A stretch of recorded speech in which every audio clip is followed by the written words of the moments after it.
Problem 24A addresses the issue of capacity constraints. What happens when we have to maximize our product mix decisions depending on the amount of machine hours or direct labor hours that we have within our organization to produce those products?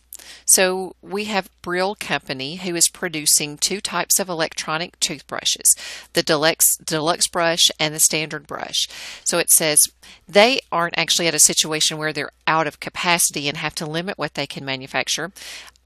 The same capacity constraint issue happens after expansion. They have expanded their plant and they have 5,000 machine hours per month that they can run. So what is the most maximum use of their capacity of 5,000 hours? How many standard toothbrushes and how many deluxe toothbrushes should they make? And so your text asks you to identify what the constraint factor is for this company. And your constraint factor or capacity constraint happens to be what prevents you from manufacturing as many of the products as you possibly could. Our limit, our constraint here is our machine hours. So if we want to provide an analysis to determine, okay, which one of these products should we emphasize? Remember, we can only manufacture as much of the product as we can sell. It wouldn't be wise to simply manufacture the most profitable if it's not marketable. So we have to keep that in mind. But they have told us in our problem that the electronic toothbrush, we can manufacture 58 toothbrushes in 1 hour, standard electric, or 28 deluxe electric in 1 hour. So they've calculated for us the contribution margin above, simply sales less variable cost. And we see a contribution margin of 60 for the deluxe and 37 for the standard. Now, if there were no capacity constraint, I would want to manufacture as many of these deluxe toothbrushes as I could market, as I could sell, because they have the highest contribution margin.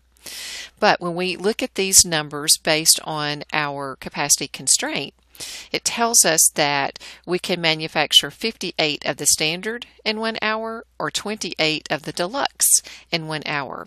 So if we calculate contribution margin, as we see here, per machine hour, right, we want to take that contribution margin that we have and we want to convert it to contribution margin per machine hour. There are a couple of different approaches that we could take. One is utilize your contribution margin, 60 for the deluxe, 37 for the standard, and to multiply it, $60 of contribution margin times 28 hours, okay, because I can produce, 28 toothbrushes, because my contribution margin is 60 and I can manufacture 28 toothbrushes in 1 hour. So I can say 60 times 28 is 1,680. That's the amount of contribution margin that I can generate per hour with my 5,000 hours. The same thing with the standard, $37 of contribution margin. If I multiply that times the 58 toothbrushes that I can produce in 1 hour, that gives me a contribution margin of 2,146. Okay, now there's more than one way. Remember, in cost accounting, there's not always a golden rule. This is one way to approach your problem. The other way would be if I know that I can, if we take one toothbrush divided by, if we take 1 hour divided by 58 toothbrushes, then it basically takes me 0.017 hours to manufacture a standard toothbrush. Or if I take 1 hour divided by 28 toothbrushes, as we see above for the deluxe, it takes me about 0.036 machine hours for the deluxe toothbrush. Now, this is not what your text gave you. You would have to calculate this, but to me, and the way I think, it makes more sense. I know that it takes 0.018 or 0.017 hours for standard toothbrush, and I know that it takes 0.036 hours for a deluxe toothbrush. So if this is the case, I would take my contribution margin for the standard toothbrush, and I would divide by the number of hours that that toothbrush requires, 0.035. I would take the 37 contribution margin for the standard toothbrush, and I would divide by the fact that it takes 0.017 hours to manufacture that toothbrush. Either way, the answer is the same, 1,680, 1,680. Okay? 2,146, 2,146. So I want you to understand the difference here, because you may ask you may be asked to calculate this either way. Why are we dividing in one case and multiplying by the other? So let's review this one more time. If my contribution margin is $60 for the deluxe toothbrush, but I'm manufacturing 28 of those in an hour, then 60 times 28 gives me contribution margin per machine hour, because for that hour I'm manufacturing 28 toothbrushes that have a $60 contribution margin. So I thus have $1,680 of contribution margin per machine hour. On the other hand, if I have a $37 contribution margin for the standard toothbrush, and I know that I can manufacture 58 of them in 1 hour, then it's not a $37 contribution margin, it's $2,146 per machine hour, because I can manufacture 58 of these with a $37 contribution margin in 1 hour.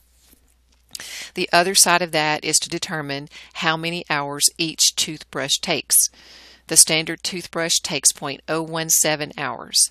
The deluxe toothbrush takes 0.036 hours of machine time. So if I know the amount of hours that is taken for one toothbrush, then I simply take my contribution margin for one toothbrush divided by the number of hours required for one toothbrush.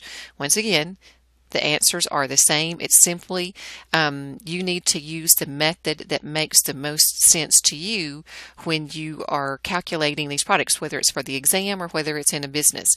Okay, just realize that it's not just contribution margin divided by something or contribution margin multiplied times something. Okay, are you getting multiples per hour or less than one per hour? You have to think about the direction that your decision is going. Now, with all that said, let's look at what we have calculated. Our contribution margin per machine hour per our capacity constraint now flips. The highest contribution margin is for the standard toothbrush, $2,146, whereas before the basic contribution margin without a capacity constraint was lower for the standard. Why does this happen? Because the standard requires it requires less time less hours to manufacture. Okay, so we keep that in mind as you're analyzing your problem. So in this situation, we would want to manufacture as many of the standard toothbrushes that we could possibly market. Then use the remaining hours to determine how many deluxe toothbrushes can you now make with the hours that are remaining. Okay, once again, if you wanted to prove your work and show what the maximum contribution margin, your book doesn't ask you to do this, but if we wanted to calculate the maximum contribution margin using the combination that we have come up with, we would take the number of standard toothbrushes times $37 of contribution margin, or the number of deluxe toothbrushes that we would manufacture times their original contribution margin. But our goal here is simply to decide which product should we focus our manufacturing on in order to maximize the 5,000 hours that we have in our new expansion. And based on contribution margin per machine hour, this product generates us the most contribution margin per our capacity constraint.